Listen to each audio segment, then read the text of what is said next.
So yes, Dave, let's get on to the F-117. Can you tell us how this came about? Did you choose it, or did they come to you and put it on your desk saying, "Do you want this?" Or did you have to apply, as it were? I was wing commander of Spangdahlem in Germany, flying the F-16 Block 50s, and I got a call from my boss, General Tom Hobbins, the USAFE commander, who said, "Hey, I want you to command another wing at Holloman Air Force Base in New Mexico, and your job is going to be to retire the F-117." So when I went to Holloman, now as a brand new one star, uh, I got a chance to meet the community that was the F-117. And so, the discussion we just had about the F-16 was all about the weapon system. Most of my talk about the F-117 is about meeting the community that was Mhm. part of building this. And the story of the F-117 is all captured in this book by Ben Rich called Skunk Works. I highly recommend it. It's like a spy novel that's 100% accurate and true. Mhm. And and it talks about how this engineer Dennis Overholzer, in his spare time, would read foreign journals and articles, technical articles Mhm. that have been translated in English. And he's reading this Russian 10-year-old article, and embedded in this article, he finds the math equation for stealth. Wow. And he races out to his shed and he carves out this Hope Diamond looking shape, and he brings it into Ben Rich at Skunk Works, and he says, puts it on the table, and he said, "This will return the radar signature of an eagle's eye." And Ben looks at it. He said, "You mean an eagle, right?" He says, "No, an eagle's eye." Ben says, "Wow, can you get it airborne?" He goes, "I can try." And Have Blue was born. Yeah. And so they started pulling parts off of them. When you look at the F-117, it's got, you know, I forget, there was like landing gear from one airplane and Yeah, I think it was an eagle, wasn't it? yeah, I mean, you can, it's pieces and parts from all time. If there was a commercial part that could be used to save costs, they just pulled that in Yeah. because what was really important was the shape of the aircraft. It was not an aircraft designed to be very maneuverable. It was not an aircraft designed to be, user friendly for the pilot. This was designed to get stealth technology in the air and be able to sneak your way into any target on the planet and then take it out with precision guided munitions and have an adversary, you know, nothing they can do to stop you. And in fact, one of the beautiful things about the F-117 was the number of years it was a top secret, unacknowledged program, like 9 years. This thing, we called it flew in the black, meaning nobody knew what it was. And imagine you're a young crew chief, highly selective, for this program. You go get an unmarked airplane in your jeans and flip flops on a Friday afternoon, fly to some unnamed location, go to bed, wake up as soon as the sun goes down, and then fly this airplane week after week, month after month, year after year for 9 years. Wow. And guess what? Your family had no idea where you were going and what you were doing. Yeah. That's the community of the F-117. It is to date. I'd love to see a book written by somebody that titled "The Greatest Secret Ever Kept," Yeah. and tell the story of the black, when it was in the black, top secret. I mean, it had the same security classification at one point as the Manhattan Project, and had Wow, a really? classified program as its top cover if it ever had leaked. So it was a fascinating community. That's what I enjoyed about the 117 was meeting the engineers and the early pilots, the folks who had really matured this weapon system when they couldn't tell anybody about it. So yeah, it must have been quite a high prized position to be a pilot or even ground crew, mechanics, and all that to be working on that aircraft and that project. It was an honor to be part of the community. one of the challenges, of course, was so I was the last one to check out in the airplane, the last Mm. bandit, if you will, Bandit 708, and when they had started the program, because of the classification, um, they were not going to start with Bandit 1 because they didn't want anybody to know how many bandits, Yeah, yeah. how many aircraft there really are, right? And so when I when I finished my initial checkout and soloed in the airplane, we shut down the schoolhouse because nobody was coming in behind me. Yeah.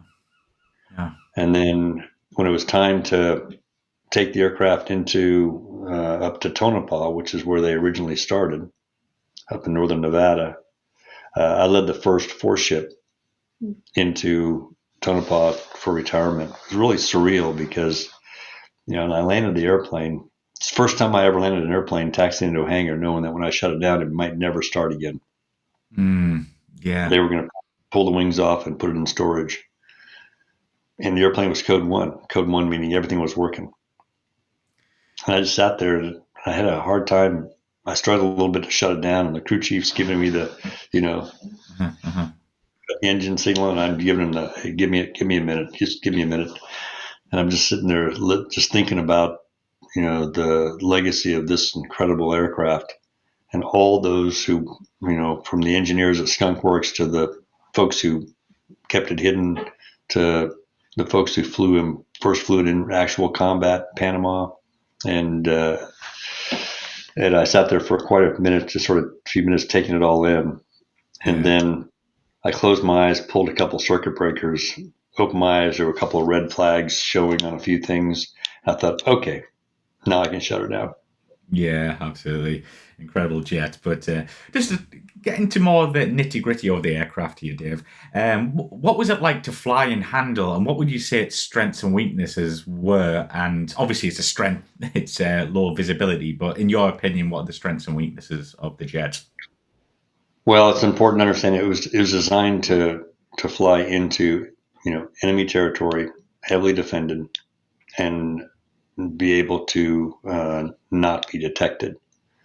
That was the sole purpose of this weapon system. It was not there to dogfight. It was not there to because as soon as somebody saw you, right? As soon as you were detected, we used to joke the only defensive mechanism you had in the airplane was the seat lowering device, right? Try to make yourself a little smaller in the cockpit. Yeah. But other than that, the key to stealth technology is mission planning. It's intelligence that knows where the adversary is. It's planning your mission so that you understand what your radar signature looks like. And even though you're never invisible, as long as they can never lock onto you, right? You're just Mm, this yeah. occasional blip that maybe shows up, but never enough to actually then you're accomplishing your mission. And so, flying the airplane, even though it was as an F-117, probably more for the size of the airplane than Yeah. fighter characteristics. You could almost call it a B-117, Mhm. right? Because its job was to not be that highly maneuverable, but more, just sneak your way into a target, take it out with some of the most sophisticated precision guided munitions possible, and then sneak your way out without, because unlike when I went into Desert Storm, I had an armada of support aircraft from Wild Weasels to take out surface to air missiles to electronic warfare to jam the enemy to, you name it, had a whole bunch of airplanes. When you fly in the F-117, you're flying single ship. And when you started flying, did you feel quite comfortable? Like I'm kind of, no one's going to get to me, or was there still some reservations there, like, oh, someone might get to me? Well, and your first flight in the airplane is solo because there are no two Yeah. seaters. Um, so for most of its existence, very few pilots were selected with the F-117. I don't think any were selected with the F-117 as its first fighter airplane or its first military airplane. So everybody came from having already flown military airplanes, and then came into the F-117. And and from all the different communities brought different perspectives that made the F-117 even better. The one area that we were not, when I looked at it and thought, man, we're not cross flowing enough between the stealth bomber community and the stealth fighter community, right? Because we had the B-2 and we had the F-117, but we had very few that had flown both.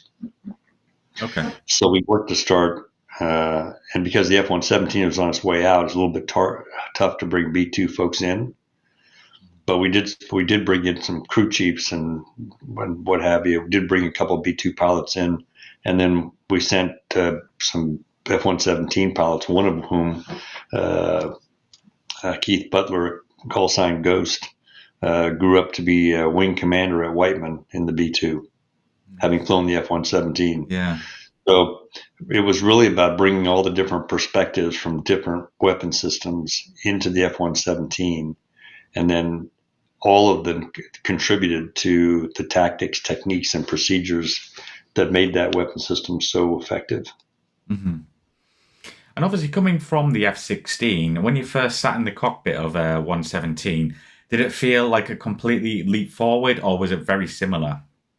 It was similar. The F-16, different mission sets. Mm-hmm. So the avionics and displays are slightly different. One of the things I learned in the F-117 was that the display for guiding the target, or guiding the weapon into the target, was about twice the size in the F-117 than the F-16.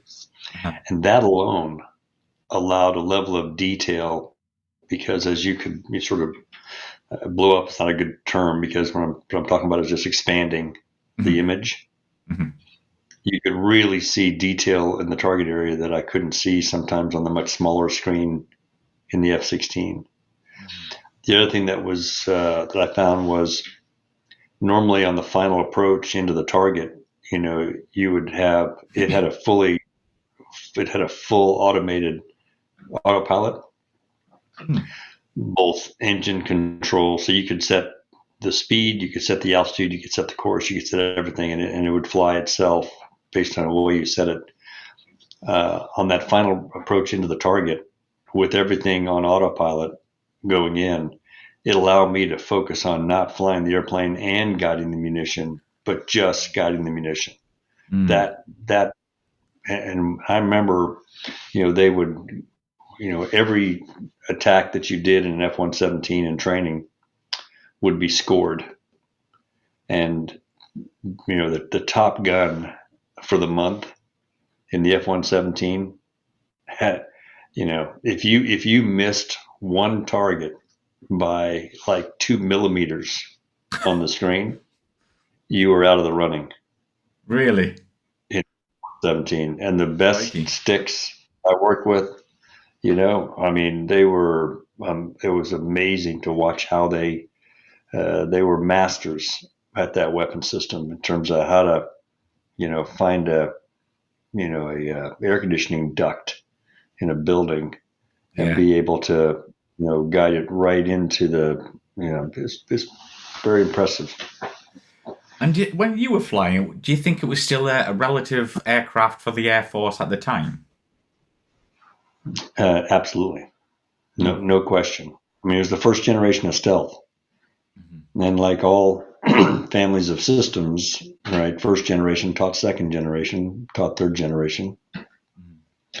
And you had this cadre, you had this cadre of folks who understood, all the details associated with bringing first generation stealth to the table, that were now, helping in the, and by the way, as we retired the F-22 at Holloman on the F-117, it was being replaced by the F-22. Yeah. Also a stealth aircraft, second generation stealth.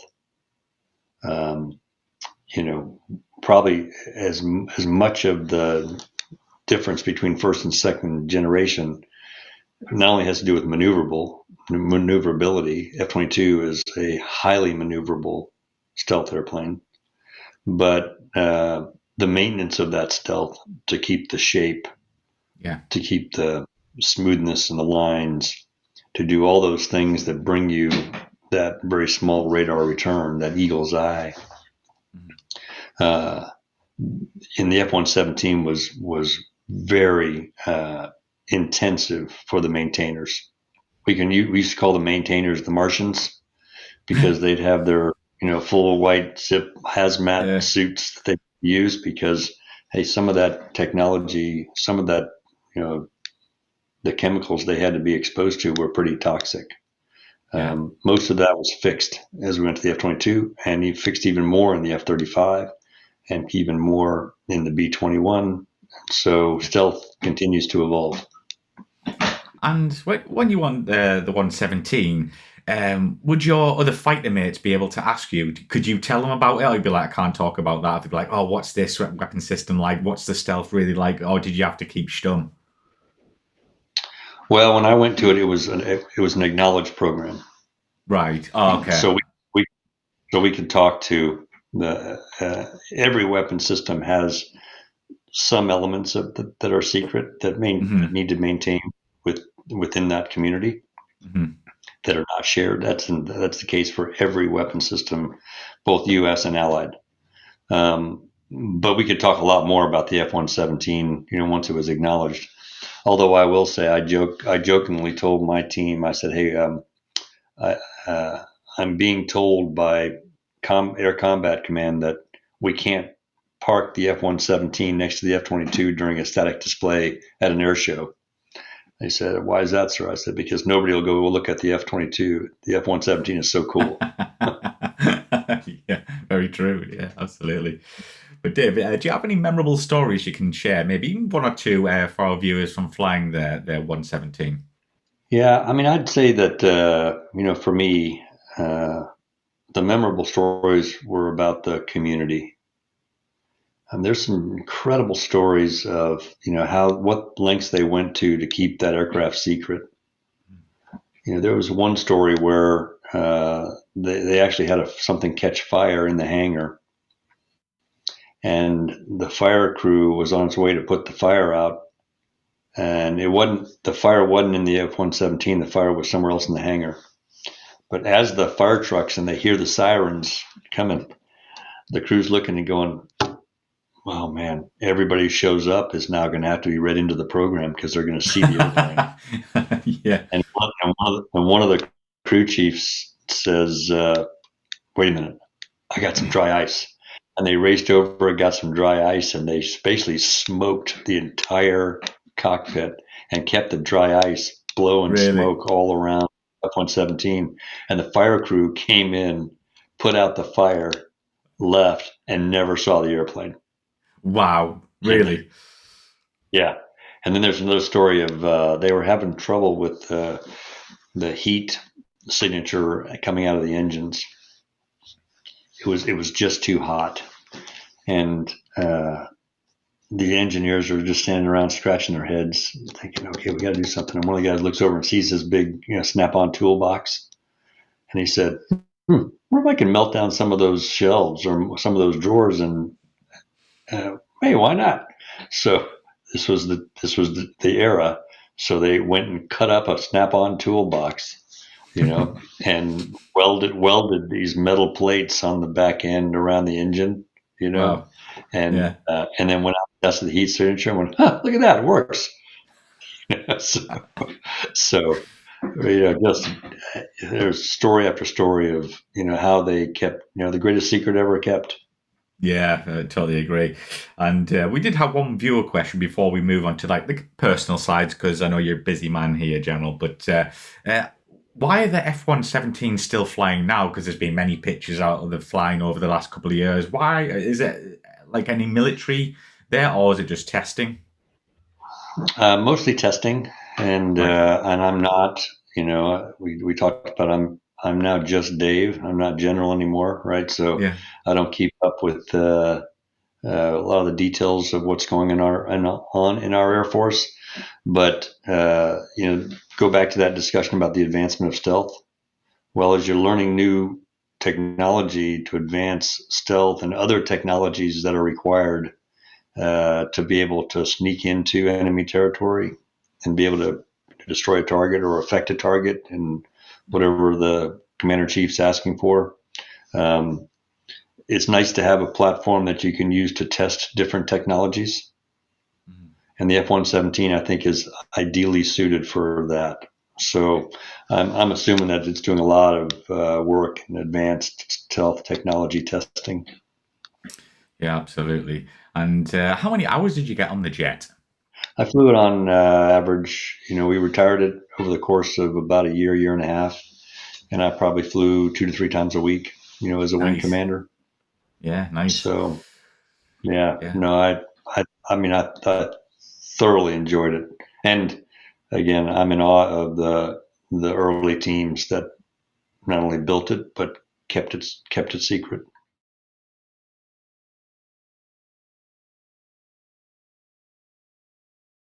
So yeah, a couple of personal ones here, but we'll start off with your book, Get Back Up, with Dr. Heather Wilson. Where did this idea come from? Was it always in your mind, or was it like a spur of the moment kind of thing?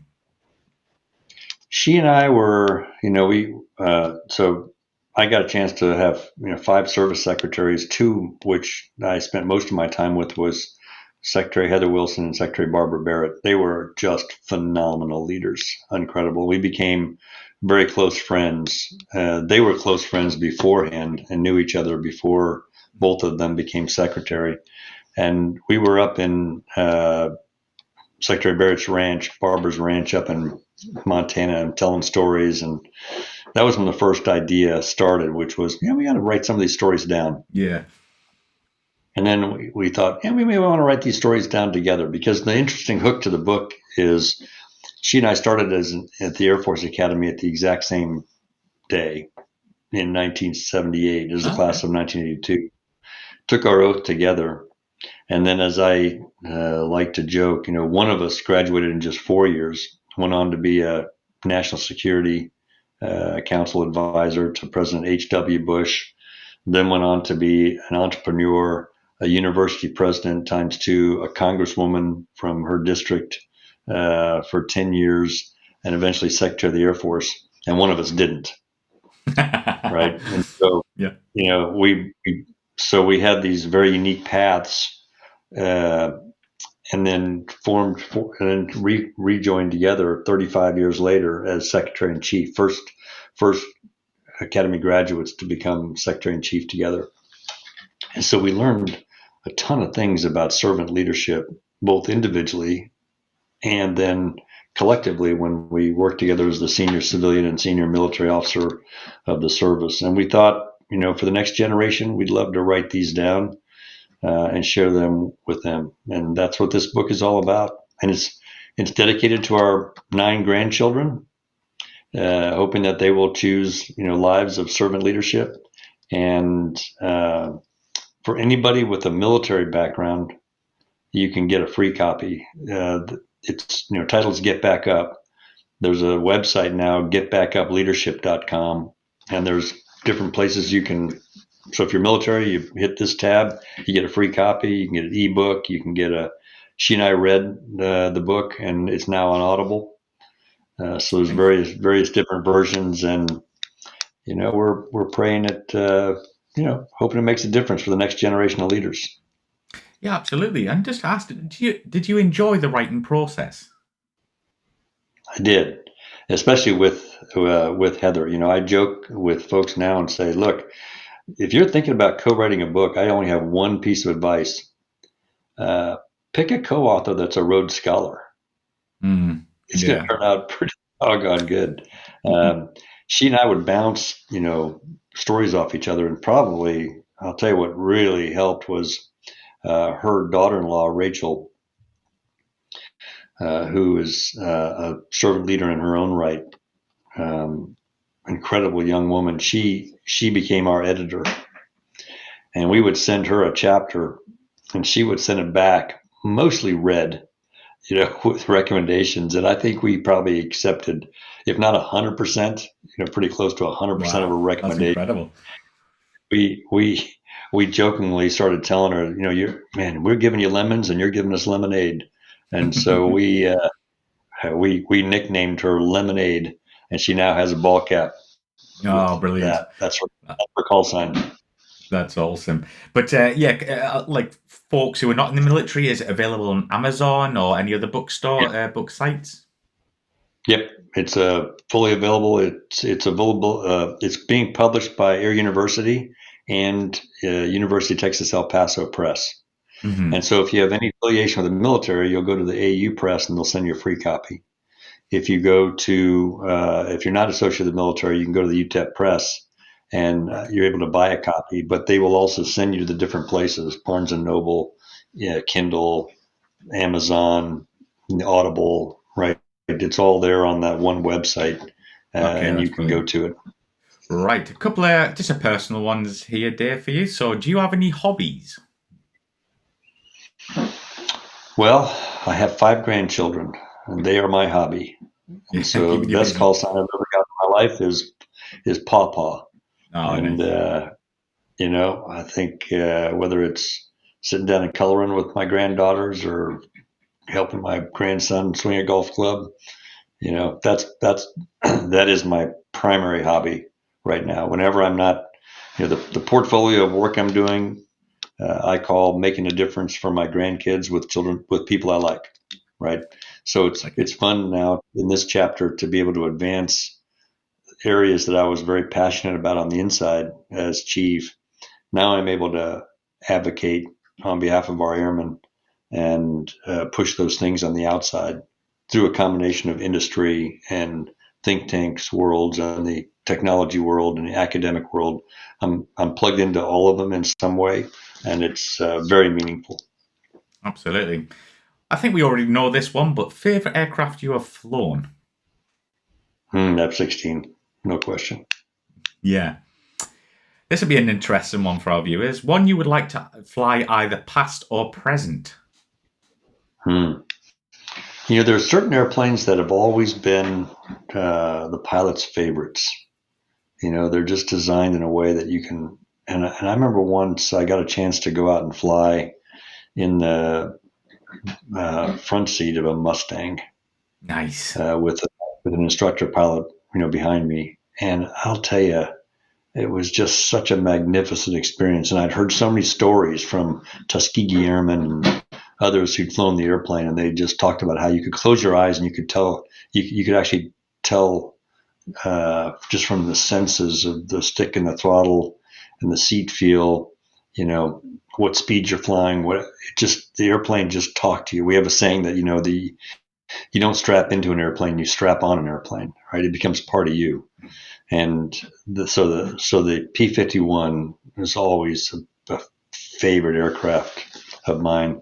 I'd always wanted to fly the A-10 Okay, when I was right. growing up because I just love that mission. And I love we talked a lot about the 117 story. The A-10 story, I'm told, is they built the gun. Right, They put it yeah. on the tarmac, and all the engineers are sitting there in their white coats looking at it going, okay, now, how do we get that thing airborne? And they design an airplane. Yeah. But is there anywhere our viewers can find you online to follow what you're doing apart from your book? Are you on any social media or anything like that? I'm not. And Okay. there's no real reason I'm not, other than the fact that I'm a philosophy major with a 1.9 GPA, right? So I'm not that tech savvy uh, on that. But I hope they get a chance to you know grab a copy of the book, and I hope that the book resonates. It's all stories. It's a short read. You know, 25 years ago, I wrote a book for squadron commanders called "Sharing Success, Owning Failure, Preparing to Command in the 21st Century," and I think one of the pieces of feedback I got was, man, it was nice that I could stick it in my G suit or pocket of my OCPs and take it with me and read. And guess what? This one is just as small. right? So it's designed to be, be able to read in a relatively short time. But the fun thing is it's all stories, right? This is not a how-to book. This is not a, there I was. It's every story is a leadership lesson that from the story we share, mistakes we made, things we learned, and it's all for, again, that next generation of leaders, and hopefully it'll resonate and, we'll contribute to making them better. Absolutely. Well, all the links will be in the description below, folks. But Dave, thank you very much for coming on the show and sharing a bit about your story. It was an absolute pleasure talking to you. Yeah, great. Thank you. And you are based where? The UK. I was going to say, well, thank you for doing this from home, and I will go grab a cup of coffee, and you can go grab a scotch. Absolutely.